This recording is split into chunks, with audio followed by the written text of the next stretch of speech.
السلام علیکم ورحمۃ اللہ وبرکاتہ۔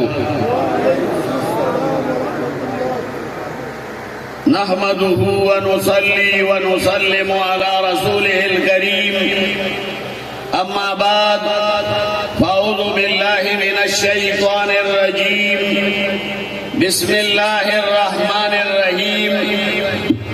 انا اعطیناک الکوثر فصل لربک وانحر ان شانئک هو الابتر۔ صدق اللہ العظیم۔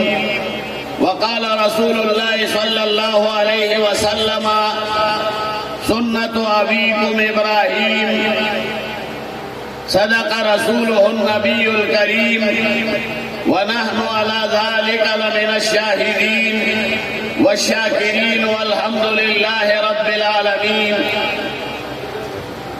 دولت جاوید یافت ہر کے نیکو نام ریس، دولت جاوید یافت ہر کے نیکو نام ریس، کز حق بش ذکر خیر زندہ کند نامرا۔ میرے انتہائی معذب دین سے سرشار غیور راجن پور کے انتہائی معذب و مکرم سامعین کرام، سٹیج پر تشریف فرما جامعہ شیخ درخواستی رحمت اللہ علیہ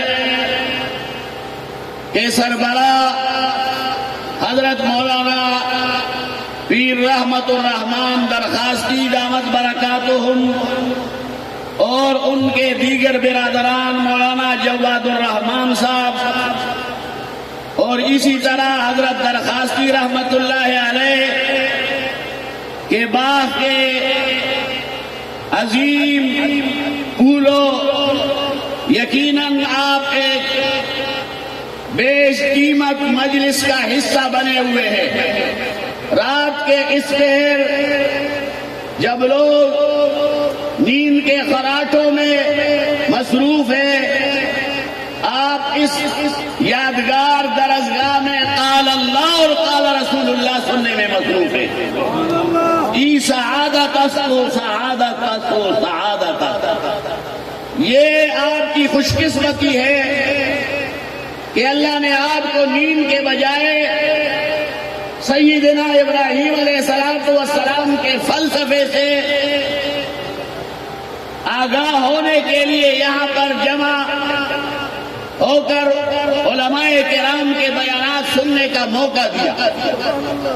پھر اس ملک استحکام پاکستان کے لیے علماء کرام نے جو لائے عمل بنایا ہے، اس لائے عمل پر چلنے کے لیے آپ عزم کیے ہوئے ہیں۔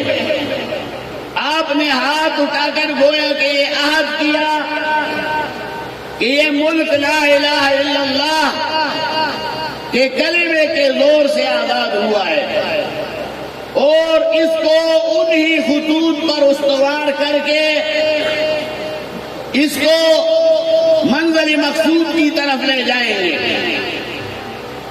میرے دوستو، سیدنا ابراہیم علیہ السلام کی ساری زندگی قربانی سے عبارت ہے۔ وَإِذِ ابْتَلَىٰ إِبْرَاهِيمَ رَبُّهُ بِكَلِمَاتٍ فَأَتَمَّهُنَّ۔ ہمارے دادا شیخ الحدیث مولانا عبدالحق رحمت اللہ علیہ اس پر بڑے مفصل خطاب فرماتے تھے، خاص کر ان ایام میں کہ روزے کا فلسفہ کیا ہے، قربانی کا فلسفہ کیا ہے، نماز کا فلسفہ کیا ہے، عبادات کی بنیادی مغز کیا ہے، کہ انسان اپنے عقل اور فکر سے آزاد ہو کر شریعت کے بندھن میں بند کر اسلامی منصوبہ بندی کے تحت وہ شریعت اسلامیہ کی اتباع کرے۔ آج بھی لوگ اٹھ کر کہتے ہیں کہ بڑے عید کے موقع پر، عید قربان کے موقع پر یہ لاکھوں جانوروں کی قربانی، اس کے بجائے کوئی اور نیک کام کرو۔ لیکن ہم کہتے ہیں کہ ان ھذا صراطی مستقیما فاتبعوہ وَاتَّبِعُوا وَلَا تَتَّبِعُوا السُّبُلَ فَتَفَرَّقَ بِكُمْ عَنْ سَبِيلِهِ۔ عقل کے کوڑو، تم دین کے مقابل میں اپنی عقل کو گنگھاتے ہو۔ تمہاری عقل کی بیٹری وہ 1 کلومیٹر تک کام نہیں کرتی ہے۔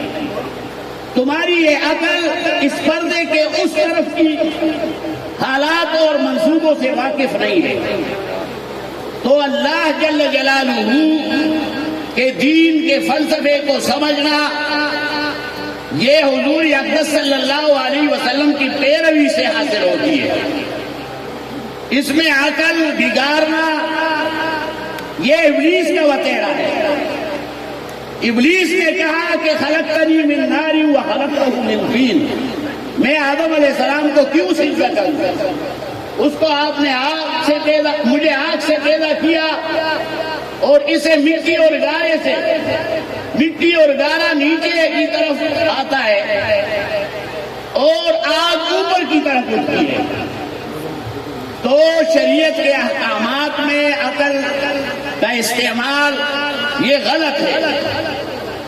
الحمدللہ مسلمان ابراہیم علیہ السلام کی سنت پر عمل پیرا ہوتے ہیں، اور رسول اللہ صلی اللہ علیہ وسلم کے سامنے صحابہ نے پوچھا کہ ما هذه الاضاحی یا رسول اللہ، یہ جو ہم قربانیاں کرتے ہیں اور چوئی پھیرتے ہیں یہ کیا چیز ہے؟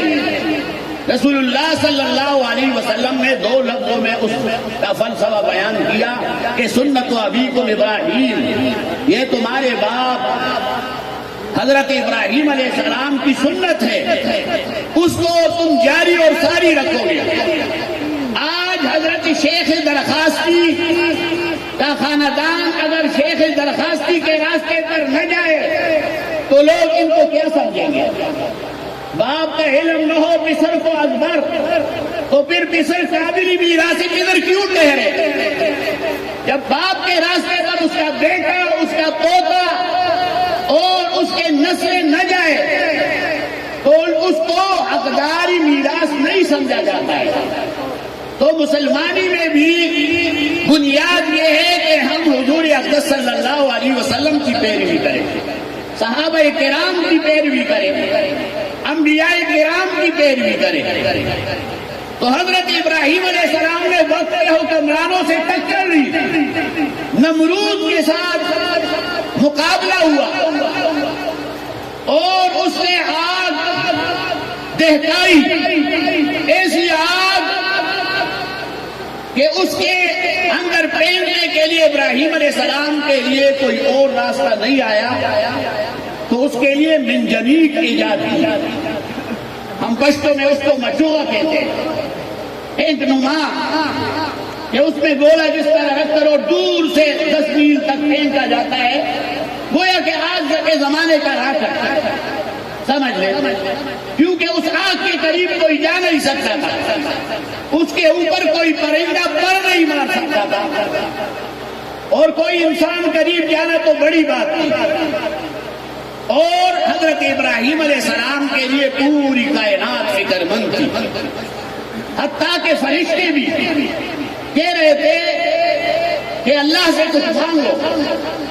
ابراہیم علیہ السلام نے کہا کہ مجھے اللہ دیکھ رہا ہے اور میرا مانگنا اس لیے میں نے روک رکھا ہے کہ جب اللہ کی یہی مرضی تو رضائے مولا دھگا ہوگا، جب اللہ میری قربانی چاہتا ہے تو سر تسلیم خم ہے جو مزاج یار میں آئے۔ ابراہیم علیہ السلام نے آگ کے اندر جانا گوارا کیا، لیکن ظالم حکمران کے سامنے سر جھکانا وہ برداشت نہیں کیا۔ میں نے آج بھی ایک جگہ کہا کہ سر داد نہ داد در دست یزید، سر تو دے دیا لیکن ہاتھ یزید کے ہاتھ میں نہیں رکھا۔ یہ ہمارے اکابر کا فلسفہ ہے۔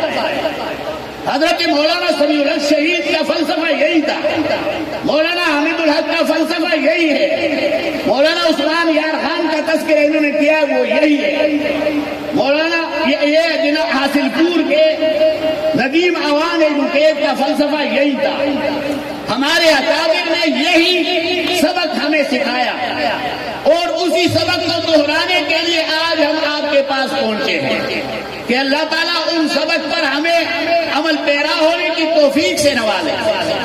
انہوں نے وطن چھوڑنا گوارا کیا اور اپنے بچوں کو لے جا کر نقد و دق صحرا میں کعبے کے جوار میں آباد کیا.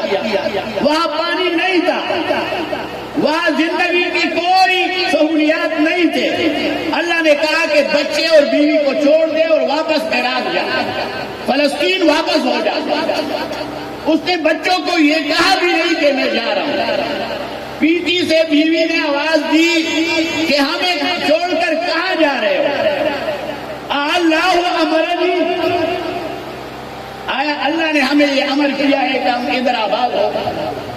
تو اس صورت میں انہوں نے کہا کہ اذن لا یضیعن اللہ, اس صورت میں ہمیں اللہ ضائع نہیں کریں گے. آج ابراہیم علیہ السلام کو لق و دق صحرا میں اپنے بچے اور اپنی بیوی کو چھوڑ کر آج ابراہیم علیہ السلام کے نغمے ہیں پوری دنیا میں. آج وہ سلسلہ جاری رکھے ہوئے ہیں الحمدللہ. تو ابراہیم علیہ السلام نے اپنے بیٹی کی قربانی دی. خواب میں دیکھا, آپ نے تفصیلات سنی ہے.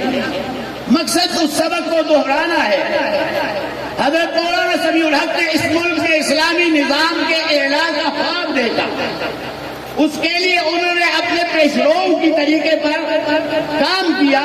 جمہوری طریقے سے سینٹ میں شریعت بل پاس کی اور اس کے بعد قومی اسمبلی میں پیش کرنے کے لیے اس زمانے میں ان کے ساتھ ممبران نہیں تھے. مجبوراً پھر مجلس عمل کے دور میں جب مولانا حامد الحق شہید اسمبلی میں پہنچے تو ان کا پہلا کام شریعت بل پیش کرنا تھا. یہ اکابر کے راستے کو انہوں نے برقرار رکھا اور حضرت مولانا اعظم طارق شہید بھی ان کے دست راست تھے اس سلسلے میں.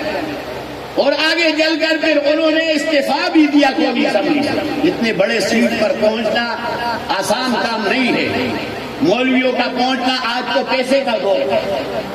آج تو سرمایہ دار اور نواب اور وڈیرے اور خان اور چودھری وہ اس کو پہنچنے کے لیے کروڑوں روپیہ خرچ کرتے ہیں. لیکن ہمارے مولویوں کو توکل اللہ اللہ پہنچا دیا.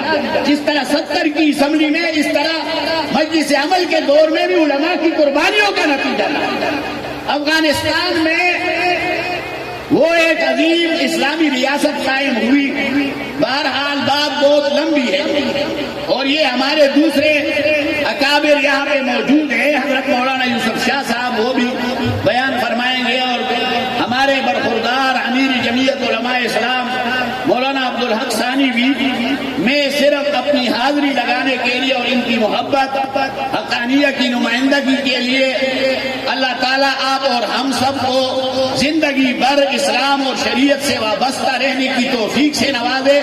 فتنوں کا دور ہے, اللہ تعالیٰ ہمیں فتنوں سے بچائے رکھے. وآخر دعوانا الحمد للہ رب العالمین.